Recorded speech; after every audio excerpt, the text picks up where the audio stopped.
কবি নিগদতি শুনা নিমি মহাশয় হেনবা কৰিবা ৰাজা মনত সংশয়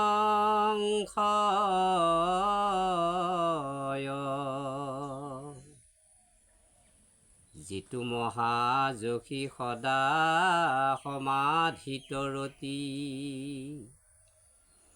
কোটি জন্মে নুহিতাৰ সপ্ৰেম ভকতি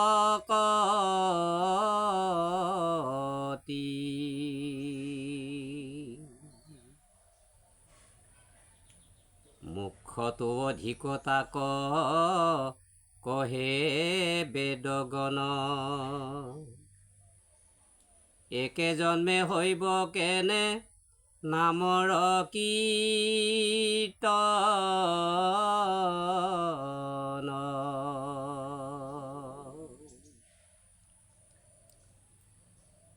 নৱসিদ্ধৰ মাজত কবি সিদ্ধই কৈছে কবি নিগদতি শুনা নিমি মহাশয় হেনবা কৰিবা ৰাজা মনত সংশয় যিটো মহাযশী সদা সমাধিত ৰতি কোটি জন্মে নুহিতাৰ সপ্ৰেম ভকতি মুখতো অধিক তাক কহে বেদগণ একে জন্মে হইব কেনে নামৰ কীৰ্তন বোলে হে নিমিৰাই প্ৰেম ভকতি হ'বলৈ হ'লে এটা জন্মত কেতিয়াও আমি প্ৰেম ভকতি কৰিব নোৱাৰিম পাৰিম কেনেকৈ পাৰিম যদিহে এক কৃষ্ণবাদী হৈ এক কৃষ্ণদেৱ কৰিওক সেৱ এই যিটো মন এই মন যিটো গুৰুজনাৰ যি উপদেশ এই উপদেশ পালন কৰি যদি আমি ভগৱন্তক ভজিব পাৰোঁ গুণানুকীৰ্তন ঈশ্বৰৰ ভগৱানৰ কৰোঁ তেনেহ'লে আমি সেই প্ৰেম ভকতি উদ্ধৱে কৰাৰ দৰে আমিও হয়তো কৰিব পাৰিম হে নিমিৰাই গতিকে একে জন্মে হইব কেনে নামৰ কীৰ্তন নামৰ কীৰ্তনো একে জন্ম হ'ব নোৱাৰে কাৰণ আমি যিবিলাক মানুহ এই মানুহবিলাকে আগতে হয়তো বিভিন্ন যোনি ভ্ৰমণ কৰি আহিছোঁ গতিকে সেই যোনি ভ্ৰমণ কৰা অন্য জীৱবিলাকত আমি যেতিয়া আছিলোঁ আমাৰ জীৱটো আছিল তেতিয়া কিন্তু আমি হৰি ভক্তি কৰিব পৰা নাছিলোঁ গতিকে বিভিন্ন জন্মগ্ৰহণ কৰি আহি যোনি ভ্ৰমণ কৰি আহি জীৱই এই যে নৰকাইটো পাই যেতিয়া ঈশ্বৰ ভজিবলৈ আমি শৰণ ভজন গ্ৰহণ কৰি আগবাঢ়ি যাওঁ তেতিয়া এই প্ৰেম ভকতিটো আমি এতিয়া মনুষ্য জন্ম এই যিটো জন্ম এই জন্মত আমি কৰিবলৈ পাৰিম নিমি ৰজাকো সেই কথাটোৱে কৈছে বোলে নিমি ৰাজা তুমি ভাবিছা বোলে এইবিলাক সংশয় তুমি কৰি একো লাভ নাই তুমি সংশয় নকৰিবা ভগৱানৰ নামত আমি কোনেও সংশয় কৰিব নালাগে সন্দেহ কৰিব নালাগে গতিকে আমাৰ যিবাৰ পাপ আছিলে সমস্ত পাপ এবাৰ নাম উচ্চাৰণ কৰিলেই ভগৱানে হৰণ কৰি লৈ যায় ভগৱানৰ নামে ভস্ম কৰি দিয়ে এতেকে আমি এই যে প্ৰেম ভকতিত আগবাঢ়িবলৈ হ'লে আমি প্ৰথমে আমাৰ যিবিলাক মনৰ পাপ আছে যিবিলাক বাক্যৰ পাপ আছে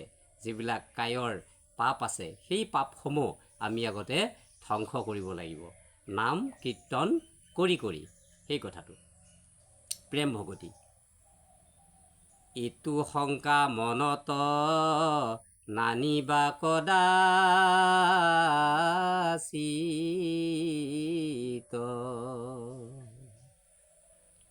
শুনিও ক নামৰ মহিমা বিপৰীত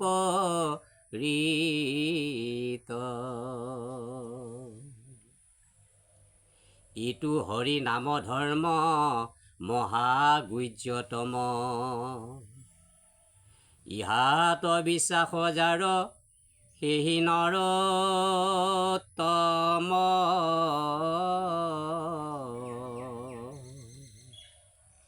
কি বুলি কৈছে বোলে হে নিমিৰাই তুমি এই নামত কেতিয়াও সন্দেহ নকৰিবা অন্ধবিশ্বাস নকৰিবা নামে আমাক তৰাব নোৱাৰিব বুলি আমি কেতিয়াও অন্ধবিশ্বাস কৰিব নালাগে বুলি কৈছে।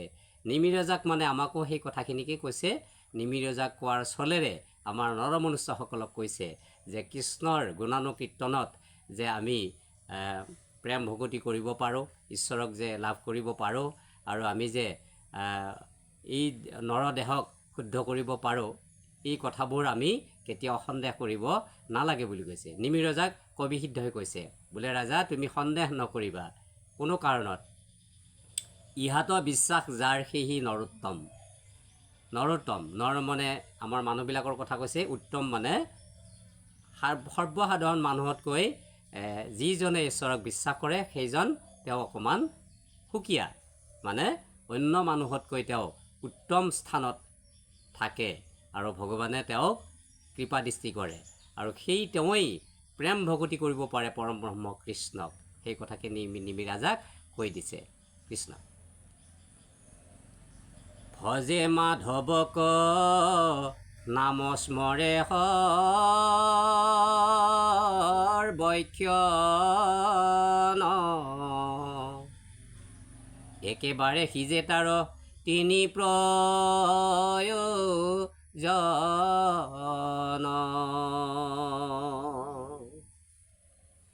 প্ৰথমে উপজে প্ৰেম লক্ষণা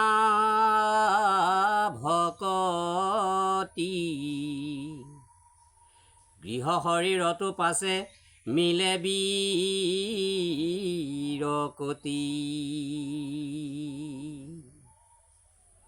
প্ৰেমৰ আস্পদ কৃষ্ণ মূৰ্তি স্ফূৰ্তি হয়, একেকালে মিলে আখি সম্পদ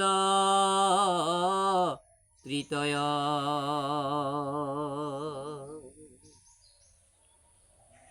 একেবাৰে সিজে তাৰ তিনি প্ৰয়োজন।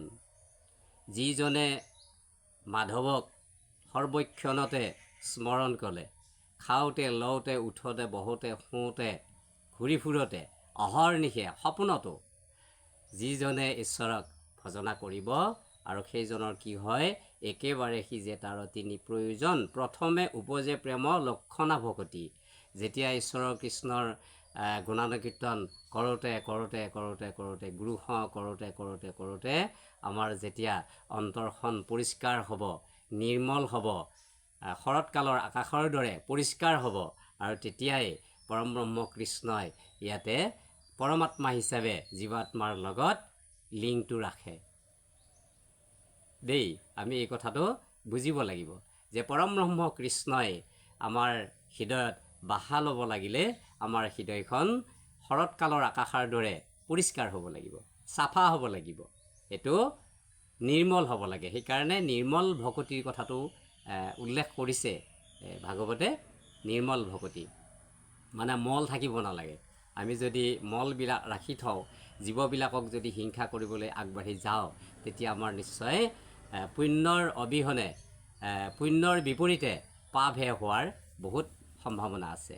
এতেকে এই কৈছে কি, আমি যদি গৃহ শৰীৰ মানে গৃহ শৰীৰতো পাছে মিলে বীৰকতি, আমি যেতিয়া ভগৱন্তক গুণানুকীৰ্তন কৰোঁতে কৰোঁতে প্ৰথমে আমাৰ প্ৰেম ভকতি, প্ৰেম লক্ষণা ভকতি উপজিব।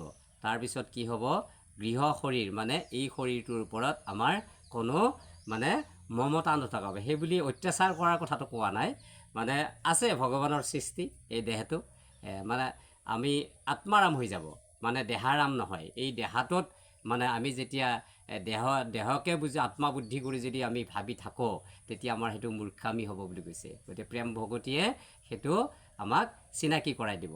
আমাৰ যেতিয়া প্ৰেম ভকতি উৎপত্তি হ'ব আমাৰ মনত, তেতিয়াই পৰম ব্ৰহ্ম কৃষ্ণই আমাক এই দেহৰ প্ৰতি যিটো বিৰক্তি মানে বিৰকতি, এই বিৰকতিটো উদ্ভৱ কৰাব, এই কথাটো কৈছে। তৃতীয় মানে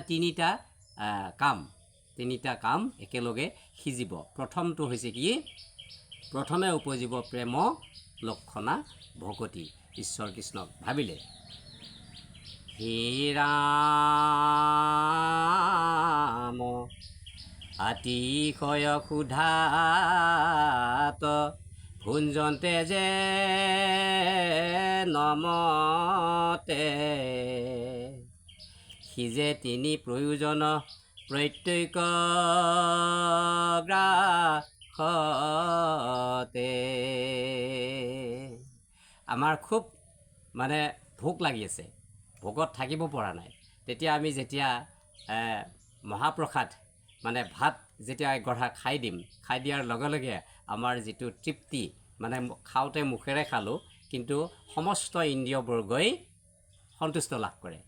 আৰু ঠিক তেনেধৰণে এটা উদাহৰণ দিছে, আমি যেতিয়া ঈশ্বৰ কৃষ্ণৰ গুণানুকীৰ্তন কৰিম তেতিয়া আমাৰ অংগ প্ৰত্যংগ যি দশ ইন্দ্ৰিয় আছে সমস্তবিলাক ঠাণ্ডা হৈ যায়, সেই কথাটো কৈছে। হুৱে তুষ্ট দেহ পুষ্ট ক্ষুধা গুচি যাই, প্ৰেম ভকতিৰ ৰাজা অশুনায় অভিপ্ৰায়।